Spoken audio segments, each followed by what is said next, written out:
நீங்கள் சோதனைக்குட்படாதபடிக்கு விழித்திருந்து ஜெபம் பண்ணுங்கள். மத்தேயு சுவிசேஷம் 26:41. ஏன்னா ஆவி உற்சாகம் உள்ளது, மாம்சமோ பலவீனம் உள்ளது. ஆண்டவர் சொல்கிறாரு, சீசர்களை 3 பேரை கூட்டிகிட்டு போகிறார், பேதுரு, யோவான், யாக்கோபு. அவர் அங்கே கெத்செமனே தோட்டத்தில் போய் பாடுபடுறாரு. நெற்றி வேர்வை நிலத்தில் சிந்துமடி அக்கினி, அதாவது இரத்த வேர்வையாக ஒழுகுது. அவ்வளோ ஊக்கத்தோடு ஜெபம் பண்ணுறாரு.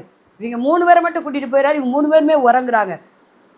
ஸோ அவர் 3 முறை எழுப்புறார், அப்பா எந்திரிங்கப்பா, என்னோட கூட விழித்திருந்து ஜெபம் பண்ணுங்கப்பா, ஆவி உற்சாகம் உள்ளதப்பா, மாம்சம் தாப்பா பலவீனம் உள்ளது, உங்கள் ஆவி, நான் ஆவியாக இருக்கிற தேவன் உங்களோடு இருக்கிறேன், ஆவியில் நான் உங்களுக்கு உற்சாகத்தை தந்திருக்கிறேப்பா, ஜெபம் பண்ணுங்கிறாரு. அவங்களோ மாம்சத்துக்கு இடம் கொடுத்து நித்திரை பண்ணாங்க, பலவிடி நித்திரம் பண்ணாங்க. அப்போ தான் ஆண்டவர் சொல்கிறாரு, நீங்கள் சோதிக்கப்படாதபடிக்கு விழித்திருந்து ஜெபம் பண்ணுங்கள்.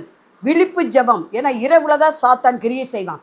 செய்வனை செய்கிறவங்க, மந்திரம் வைக்கிறவங்க, நரபலி கொடுக்குறவங்க, இவங்களாம் நைட்லாம் செய்வாங்க, பட்டப்பகலில் யாரும் செய்ய மாட்டாங்க. ஆகவே அதில் அமாவாசை, கார்த்திகை, வெள்ளிக்கிழமை இப்படி செய்வாங்க.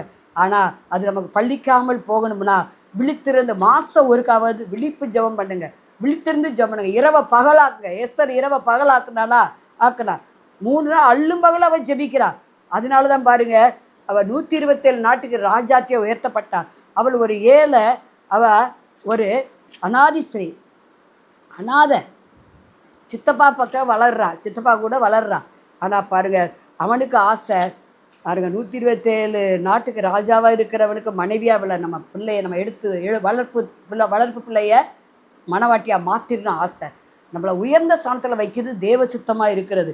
ஆகவே நம்ம விழித்திருந்து ஜெபம் பண்ணுவோம். இன்றைக்கி ஜெபிக்க உட்காந்துட்டே சிலருக்கு தூக்கம், கண் நித்திர ஆவி. ஒரு ஊழியக்கார் இப்படி சொல்வார், நீங்கள் ஜெபத்துக்கு வந்தாலே, சர்ச்சுக்கு வந்தாலே உங்கள் கழுத்தில் ஜம்ப் பண்ணி பிசாசு உட்கார்ந்துருக்குறான், இப்படி ஆடுறீங்க, அப்படி ஆடுறீங்க, முன்னாடி விழுகுறீங்க, பின்னாடி விழுகுறீங்க, அப்படி திட்டுவார். எந்திரிக்க பேர் சொல்லிடுவேன் அப்படிம்பாரு. ஜெபத்தில் ஒரு விழிப்பு தேவை. பைபிள் படிக்கும்போது விழிப்பு தேவை. கண்ணை கழுவிட்டு வந்து ஜெபம் பண்ணுங்க. கண்ணை கழுவிட்டு வந்து என்ன செய்யுங்க, பைபிள் வாசிங்க, துதிங்க கர்த்தரை. அப்பொழுது வாதை கூடாரத்தை அணுகாது, பொல்லாப்பு நேரிடாது, பிசாசின் சோதனைகள், அக்கினி ஆஸ்திரங்கள் அழிக்கப்படும், வில்லு அம்பு எல்லாம் தெரிப்புண்டு விழுகும். கர்த்தர் உங்களை பாருங்க கீழாக்காம மேலாக்கி, வாழாக்காம தலையாக்குவார். பேதுரு யோவான ஊழியத்தில் பயன்படுத்தினவர், யாக்கோவை பயன்படுத்தினவர், உங்களையும் பயன்படுத்துவார், ஆசீர்வதிப்பார்.